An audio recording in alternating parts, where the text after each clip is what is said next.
네, 우리 함께 하나님 말씀 읽겠습니다. 우리 창세기 3장 우리 9절 말씀인데요. 우리 구약 성경 창세기 3장 우리 9절 우리 한 절 말씀. 네, 우리 함께 읽겠습니다. 여호와 하나님이 아담을 부르시매 그에게 이르시되 내가 어디 있느냐. 아멘. 할렐루야. 아멘. 우리 옆 사람하고 인사해 볼까요? 사랑하고 축복합니다. 사랑하고 축복합니다. 사랑하고 축복합니다. 네, 잘 오셨습니다. 네, 우리 이 시간에 내가 어디 있느냐라는 제목으로 말씀의 은혜를 함께 나누어 보고자 합니다. 여러분 프랑켄슈타인 이야기로 말씀을 좀 시작해 보려고 하는데요. 여러분 물리학자 빅토르 프랑켄슈타인이라는 사람이 있었습니다. 여러분 아마 소설로 많이 이렇게 또 들었을 법한데요. 이 사람에겐 야심찬 프로젝트가 하나 있었어요. 그것은 뭐냐면 생명 창조였어요.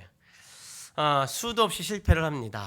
그리고 노력하고 실패하고 노력하고 실패하고 해부실과 도살장을 다니면서 사체를 찾아가면서 만들고 실패하고 만들고 실패하고 이런 반복적인 경험들을 하게 됩니다. 그리고 끝내 그는 인간을 창조하는 데 성공을 하죠.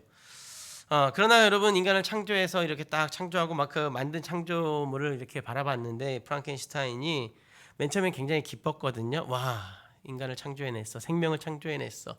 너무나도 기뻤어요. 근데 그 기쁨이 오래가지 않았어요. 왜냐하면 자신이 만든 창조물을 보고 너무나도 놀랬기 때문에 그래요. 기대했던 모습은 정말 사랑스러운 모습이었어요. 아름다운 모습이었고 누구나 봐도 기억되어지는 모습으로 창조되었을 줄 알았어요. 그런데 여러분 정작 그 앞에 나타난 창조물은 그의 눈에 보여진 창조물은 아름답다라고는 거리가 조금 먼, 이쁘다고 할 수 없고 멋있다고도 할 수 없는 아주 먼 거리에 창조물이 등장했어요. 어떤 모습으로 등장했냐면 괴물과 같은 모습으로 등장을 하게 되죠. 여러분 이 괴물은요 어느 날 자신의 삶의 외로움을 느껴요. 사람으로 창조됐으니까, 생명으로 창조됐으니까 얼마나 외롭겠습니까? 자신의 삶의 외로움을 느껴요. 그리고 나서 자신을 만든 창조주 그 프랑켄슈타인에게 다가가요. 그리고 나서 요청하죠. 나 외로우니까 나와 함께 놀 수 있는, 나와 함께 지낼 수 있는 생명체를 좀 만들어 달라고, 나를 좀 보듬어 줄 수 있는 생명체를 좀 만들어 달라고 가서 이 프랑켄슈타인에게 부탁을 합니다. 그러자 프랑켄슈타인이 냉정하게 아주 거절을 하죠. 냉정하게 요구를 거절하고 나 너랑 같이 못 있어 하면서 집을 떠나버려요. 괴물은 프랑켄슈타인을 뭐라고 불렀냐면 아버지라고 불렀거든요. 왜냐하면 자신을 만들었으니까 아버지 맞잖아요. 아버지라고 불렀는데 자신을 만든 아버지가 자신의 부탁을 매몰차게 뿌리치고 자기 집에서 같이 살던 집에서 떠나버린 거예요. 괴물에게서 떠나버린 거예요. 이 매정하게 돌아서는 아버지를 바라본 이 괴물은요 복수를 결심해요. 그리고 복수할 준비를 하기 시작을 합니다. 인간의 언어를 익히기 시작을 하고요. 인간의 마음을 배워가기 시작을 합니다. 그리고 목표를 이루고자 하는 마음까지, 이 사유의 능력까지 지니게 되어져요. 그리고는 이 괴물은 프랑켄슈타인 동생을 찾아가고 아내를 찾아가면서 괴물을 한 명 한 명 그 가족들을 한 명 한 명 죽이기 시작을 합니다. 그리고 다 죽이고 나서 목표를 이루고 나서 사라져 버려요. 사랑하는 성도 여러분, 근데 이런 비극이 왜 일어났을까요? 왜 프랑켄슈타인의 자신이 만든 이 생명인데 왜 이 생명을 싫어했고, 그리고 또 이 생명은 자신을 만든 창조주를 향해서 복수의 칼날을 이렇게 겨누었을까요? 프랑켄슈타인은 자신이 만든 피조물에게 철저하게 무관심했기 때문에 그래요. 관심이 없었어요. 사랑이 없었어요. 그런데 여러분 이와 정반대로 상황이 오늘 우리가 읽은 본문의 말씀 속에 그려져 있어요. 오히려 여러분 피조물이 죄를 짓고 창조주가 피조물을 찾아가는 이야기가 오늘 우리가 읽은 이야기입니다. 무관심이 아닌 절대 관심으로 창조주 되신 하나님이 피조물에게 찾아가는 이야기가 오늘 우리가 읽은 이야기예요.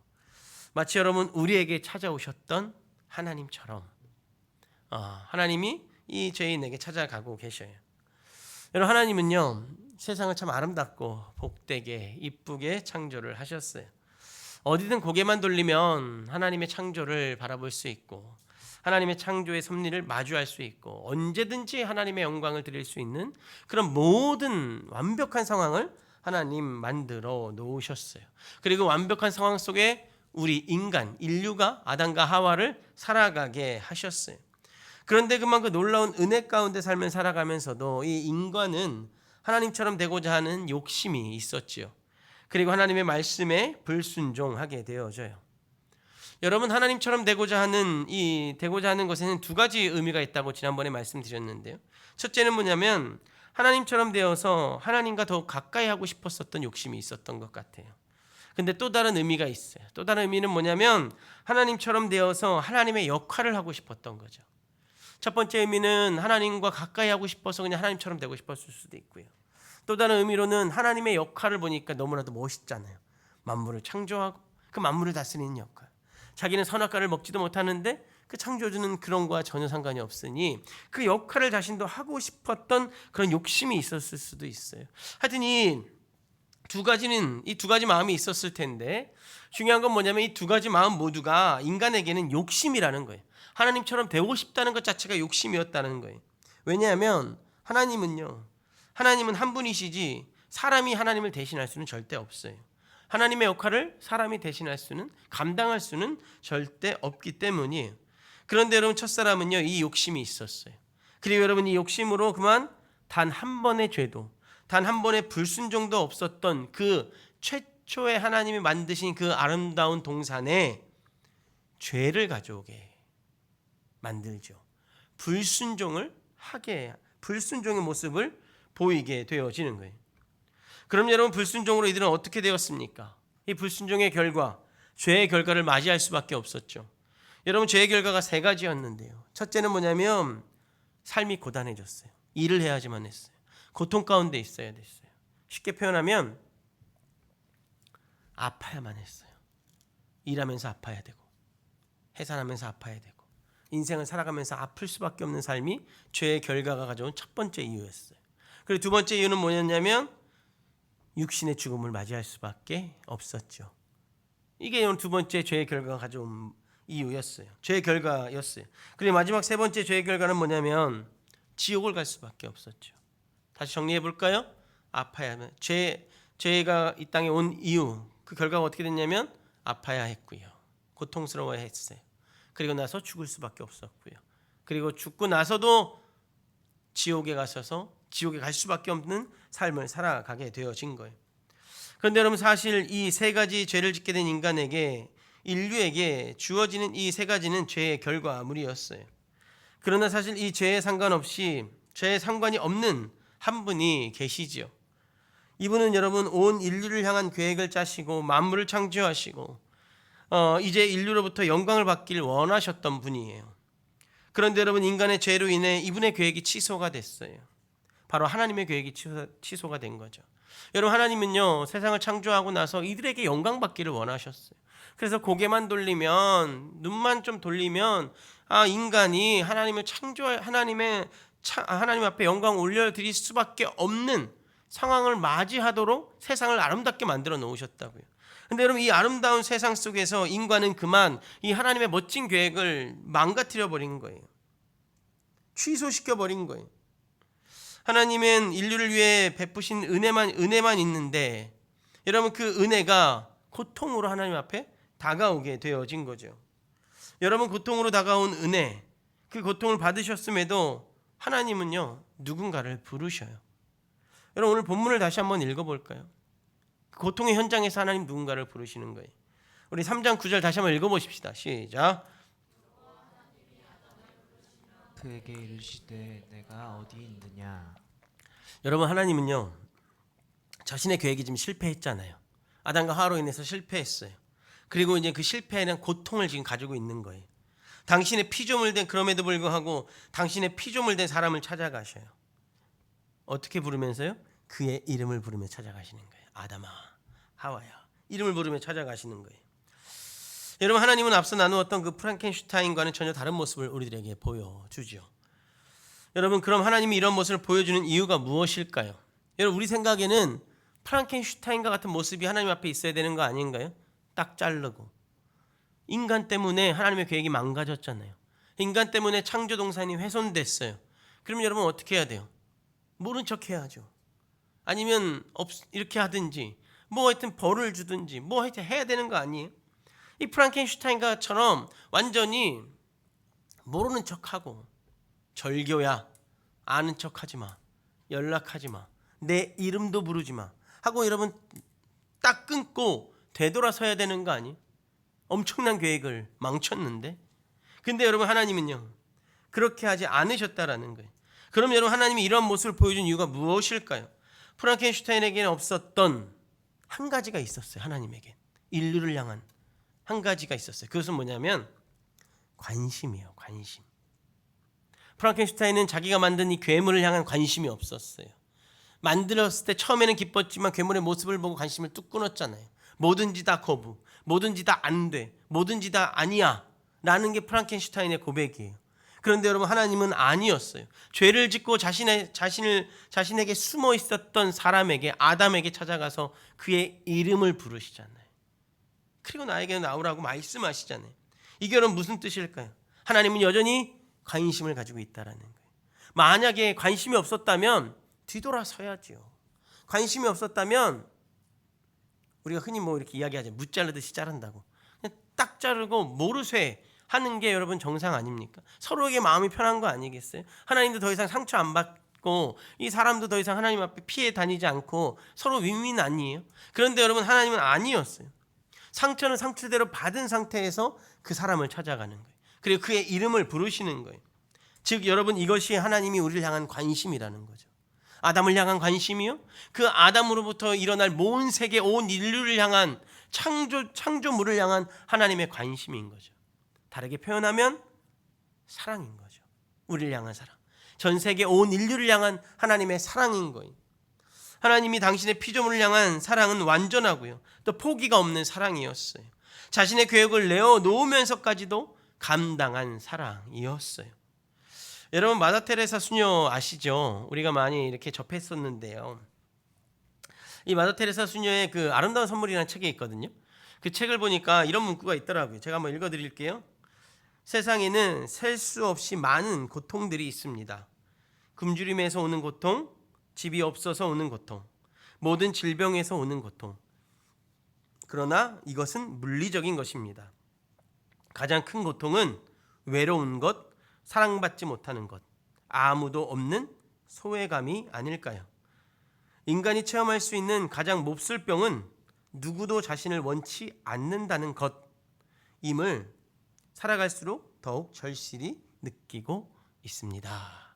라는 고백을 이 데레사 수녀님이 했더라고요. 여러분 하나님의 창조물로 하나님이 원하지 않는 세상을 만든 이 아담은 하나님이 나를 원치 않으실 거라고 생각을 했어요. 그래서 숨었죠. 평소 같았으면 매일매일 하나님의 이름을 불렀을 것 같아요. 제가 성경의 에덴 동산에 대해서 구체적인 이야기를 하고 있지 않아서 아담이 첫날은 어떻게 살고 둘째는 어떻게 살고 이렇게 얘기하지 않아서 모르겠으나 제가 생각하기에 죄를 짓기 전 아담은 하나님과 매일매일 소통하지 않았을까요? 하나님이 동산을 거닐고 있었잖아요. 하나님이 자신에게 주신 사역이 있었어요. 일이 있었어요. 어떤 일이었습니까? 동산을 거닐면서 관리하라고, 번성케 하라고 하나님 일을 주셨잖아요. 그리고 이름을 지어주라고 일을 또 주셨잖아요. 그러면 여러분 지나가면서 뭐 이름을 지어주면서 뭐 하나님 이런 이름이 좋지 않습니까? 이렇게 묻지 않았을까요? 아니면 하루 일과를 잘 보내고 직장 다니는 사람들 하루 일과 끝나면 보고서 쓰잖아요. 하루 일과 보고서를 써서 하나님 앞에 이야기하지 않았을까요? 기도를 했겠죠. 이야기하듯이 우리가 기도하듯이 아마 하나님 앞에 이야기했을 것 같아요. 그렇게 이야기하지 않았을까요? 하여튼 여러분 그런 사이였다라는 거예요. 그런데 여러분 지금 이 아담은요 하나님 나를 원치 않으실 거란 생각을 하고 나서 숨어 있어요. 하나님의 이름을 부르지 못하는 거죠. 그냥 숨어 있는 거예요. 근데 여러분 어떻습니까? 하나님 어때요? 하나님은 그렇지 않았어요. 하나님은 숨지 않으셨어요. 하나님은 피하지 않으셨어요. 하나님은 아담이 죄를 지었다고 해서 너와 나는 절교야 하고 외치지 않으셨어요. 숨어있는 아담을 향해 찾아가셨어요. 그리고 아담의 이름을 부르셨죠. 나오라는 거예요. 하나님께로 나오라는 거예요. 물론 여러분, 하나님은 아담의 죄를 확인하려 가신 이유도 분명히 있어요. 그러나 여러분, 분명한 사실은 뭐냐면 하나님은 아담을 버리지 않으셨다는 것과 심판이 있었지만 그와 함께하고 계셨다라는 거예요. 죄의 결과가 있었지만 그와 함께하고 계셨다라는 거예요. 이것이 여러분 너무나도 중요한 우리를 향한 하나님의 시선이고 우리를 향한 사랑이죠. 하나님은 함께하시고 내 이름을 부르셨기 때문에 그래요. 이것이 여러분 온 인류를 향한 하나님의 관심이며 사랑이죠. 우리를 향한 하나님의 관심이며 사랑인 거예요. 2024년을 살아가고 있는 우리들에게 하나님은 오늘도 찾아오셔서 우리의 이름을 부르시잖아요. 그리고 우리를 예배당으로 불러주시고 이렇게 여러분 함께 모여서 주님을 찬양하고 경배하며 예배할 수 있도록 우리들에게 은혜를 주시는 거예요. 환경을 주신 거예요. 마음을 주신 거예요. 이게 여러분 하나님이 우리의 이름을 부르며 예배당으로 불러주신 하나님의 사랑이고 관심인 거죠. 여러분, 하나님은요, 이 죄 가운데 숨어있던 아담에게 찾아가 그를 부르셔요. 그리고 그를 벌하셨지만 또 살 길을 열어주신 것처럼 여러분, 우리들의 삶의 모습도 비록 죄 가운데 있지만 우리를 찾아오시고 우리를 부르시며 구원의 자녀로 삼아 주시는 거죠. 그럼 여러분, 우리 인간의 상식으로 그리고 생각으로 담아낼 수 없는 이 하나님의 사랑을 우리가 어떻게 다가갈 수 있을까요? 어떻게 담아낼 수 있을까요? 여러분, 성경은요, 하나님의 사랑이 그나마 인간의 지식선에서 잘 전달될 수 있도록 또 전달받을 수 있도록 독특한 단어로 하나님의 사랑을 표현하고 있어요. 인간의 지식선에서 그나마 이해할 수 있도록, 받아들일 수 있도록 독특한 단어를 사용하셔서 사용을 하셨는데요. 그 단어가 뭐냐면 바로 아가페라는 단어예요. 많이 들어보셨죠? 아가페라는 단어. 여러분, 아가페라는 단어는요, 신약 성경 곳곳에 찾아볼 수 있는데요. 대표적인 부분을 보면 요한일서랑 로마서에 많이 등장을 해요. 여러분, 먼저 우리 말씀 한번 읽어볼까요? 요한일서 4장 9절 10절. 우리 9절 10절 두 구절 같이 한번 읽어보십시다. 시작. 하나님의 사랑이 우리에게 이렇게 나타난 바 되었으니 하나님이 자기의 독생자를 세상에 보내심은 그로 말미암아 우리를 살리려 하심이라. 사랑은 여기 있으니 우리가 하나님을 사랑한 것이 아니요 하나님이 우리를 사랑하사 우리 죄를 속하기 위하여 화목제물로 그 아들을 보내셨음이라. 아멘. 여러분, 로마서 5장 8절 말씀도 우리 이어서 한번 읽어볼까요? 로마서 5장 우리 8절 말씀입니다. 시작. 우리가 아직 죄연되었을 때에 그리스도께서 우리를 위하여 죽으심으로 하나님께서 우리에 대한 자기의 사랑을 확증하셨느니라. 여러분, 성경에서 하나님의 사랑을 나타낼 때 사용하는 단어, 이 아가페라는 단어인데요. 여러분, 이 아가페라는 단어는 무슨 의미냐면 아직 우리가 죄인 되었을 때에, 우리가 하나님과 원수 되었을 때에 하나님이 우리를 사랑하셨다라는 의미를 지니고 있어요. 다시 말씀드리면 사랑받을 자격이 없어요. 사랑받을 자격이 없고 사랑받을 수 없는 우리들을 향해서 하나님은 당신의 아들 예수 그리스도를 이 땅에 보내주시고 우리를 위해 그 아들을 십자가에서 죽이심으로 우리를 향한 사랑을 드러내 보이셨다라는 거예요. 여러분, 이 사랑이 이해가 되십니까? 이 사랑이 여러분 마음에 감당이 되십니까? 머리로서 받아들여지십니까? 여러분, 우리가 이 십자가의 사랑을 생각을 할 때, 이야기할 때 그냥 문자적으로 이렇게 문자적인 표현으로 이야기를 해서 그 엄청난 그 하나님의 사랑에 대한 의미를 담아낼 수가 없어요. 그런데 여러분, 분명한 사실은 뭐냐면 하나님은 우리를 사랑하시고요. 우리를 하나님 당신의 사랑의 자리로 그 사랑의 흔적, 그 은혜로 초청하시려고 자신의 아들이 살려달라고 하는 그 간절한 기도도 응답하지 아니하시고 그 아들을 제물 삼아서 우리를 향한 사랑을 확증해 보이셨다라는 거예요. 여러분, 이해되십니까? 다시 말씀드리면 이런 거죠. 여러분, 예수님께서 십자가에 달리시기 전에 하나님 앞에 기도하잖아요. 뭐라고 기도하십니까? 하나님이 잔을 옮겨달라고. 이게 무슨 말이에요? 못하겠다는 거죠.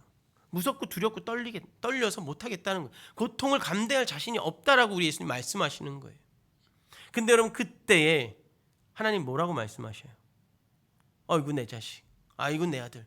그러면서 같이 눈물 흘려줘야 여러분 정상적인 부모 아닙니까? 내 아들이 고통 가운데 있으면 그 고통 옆에 앉아서 같이 눈물 흘려주는 게 여러분 정상적인 부모 아니에요? 여러분이 만약에 아파서 이렇게 아파 있으면 여러분 부모님이 가셔서 여러분 아픈 거 위로해주고 여러분 케어해주고 약도 사다 주고 병원도 데려가는 거 아닙니까? 여러분 저는요 이 버릇인데요. 제가 이제 아들 2명 있다고 누누이 얘기하는데 여러분 저는요 아이들이 아프면요 아이들에게 하는 표현이 있어요. 어떤 표현을 하냐면 저번에도 말씀드렸는데 미안하다고 그래요. 미안하다고. 지가 아이스크림 실컷 먹고 배탈 났는데 내가 왜 미안해? 그렇죠?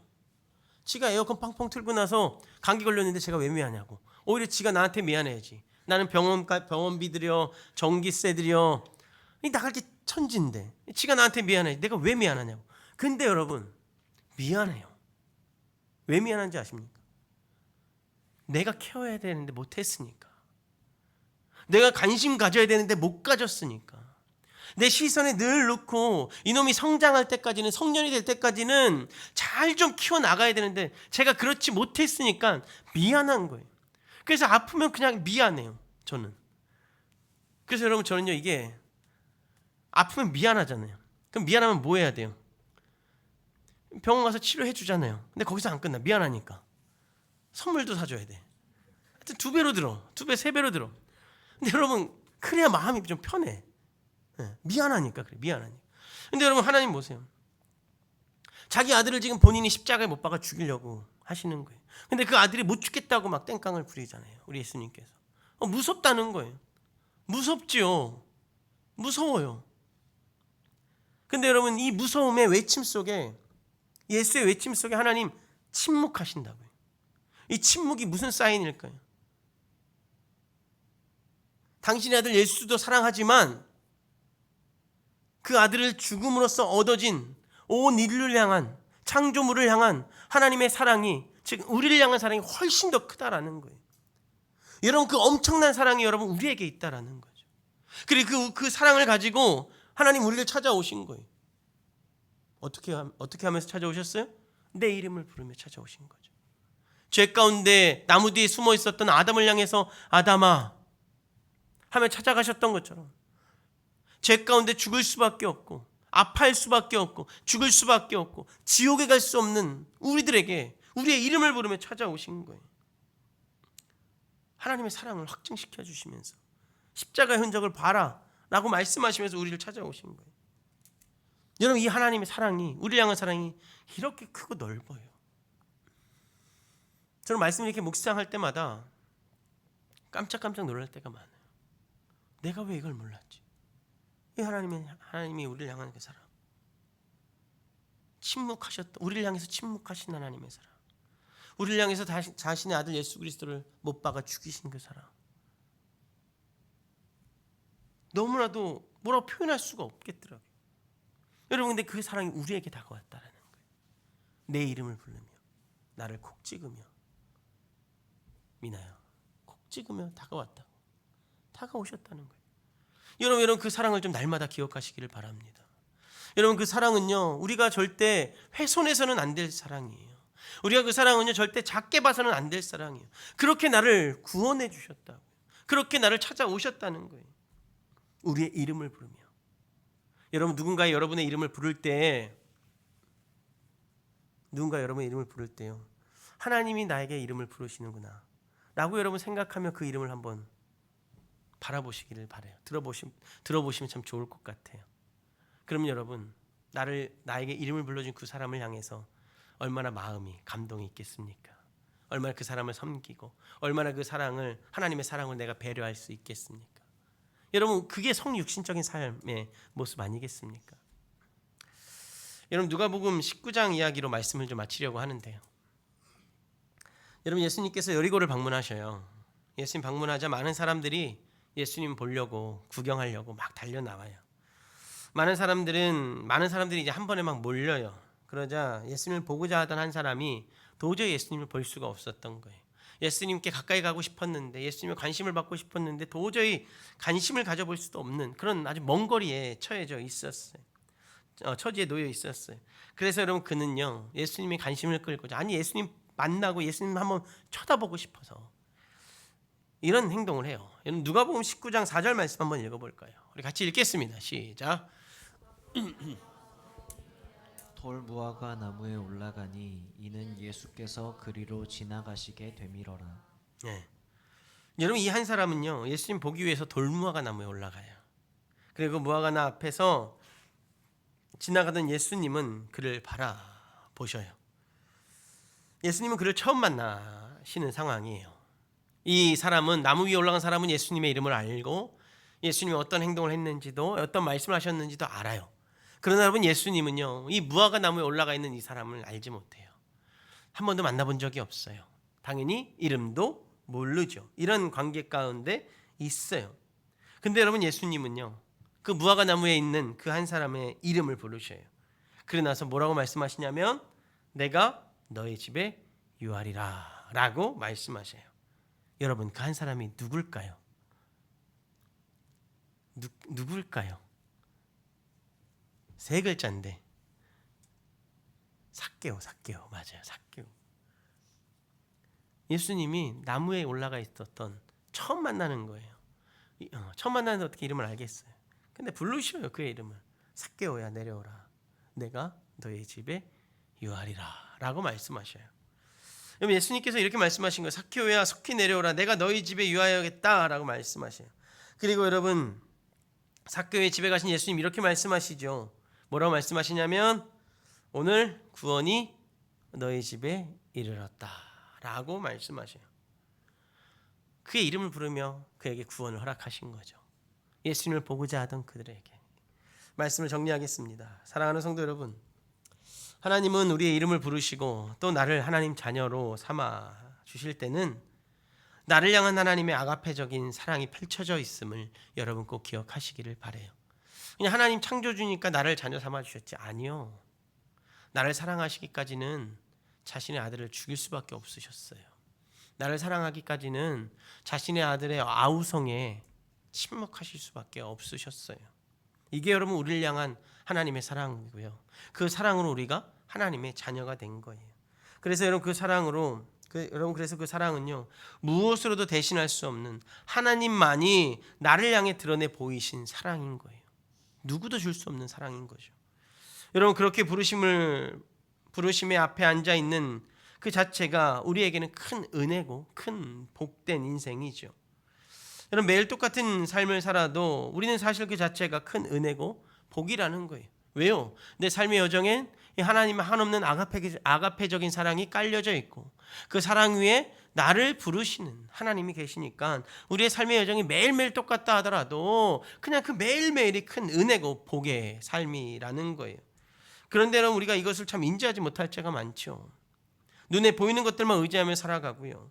눈에 보이는 것들만 기뻐하며 삶을 살아갈 때가 참 많이 있어요. 그래서 여러분 오늘 말씀을 기억하며 여러분 기도하며 나아갈 때요. 내 이름을 불러주시며 나에게 다가오신 그 하나님의 은혜를 좀 기억하게 해달라고. 그리고 그 은혜 밑에 그 은혜 안에 펼쳐져 있는 그 아가페적인 하나님의 한이 없는 사랑을 좀 내가 잊지 않고 살아가게 해달라고 여러분 함께 기도하기를 소망합니다. 그리고 여러분 우리들의 삶의 여정에 누군가가 나를 부를 때마다 심지어 여러분 상사가 나를 부를 때도 나 또 일 시키려고 내 이름 부르네 이게 아니라 누군가가 나를 부르면 고개를 몸을 틀어서 저 하나님이 나의 이름을 부르신 것처럼 저분이 나의 이름을 부르셨네. 하나님 나에게 은혜를 주셨지만 저분은 나의 일감을 주시겠지? 라고 생각하며 여러분 이렇게 비방하는 게 아니라 아파하는 게 아니라 그럼에도 내가 받은 사랑이 일감을 나에게 주는 상사의 사랑보다 훨씬 더 크잖아요. 그래서 여러분 그 사람에게도 예수의 사랑을 좀 드러내고 성육신적인 삶을 살아내는 우리 모두가 되어지기를 주님의 이름으로 간절히 축복하겠습니다. 여러분 특별히 이제 내일부터 명절 주간인데요. 여러분 주변에 분명히 믿지 않는 친척 가족들이 있을 거예요. 아직 예수 그리스도를 모르는 사람이 분명히 있을 거예요. 근데 여러분 그 사람들은 어쩌면 죄의 결과 속에서 하나님이 자신들의 이름을 기다려주기를, 이름을 불러주기를 기다리고 있을 수 있어요. 여러분 그 자리에 여러분이 만약에 서게 된다면, 여러분 주변에 믿지 않는 친척들 앞에 여러분이 서게 된다면, 여러분 그 역할을 포기하지 마시고 여러분 그 자리가 나의 사명의 자리라고 여기시고 그 사명을 또 감당해내는 우리가 되기를 주님의 이름으로 간절히 부탁을 드리겠습니다.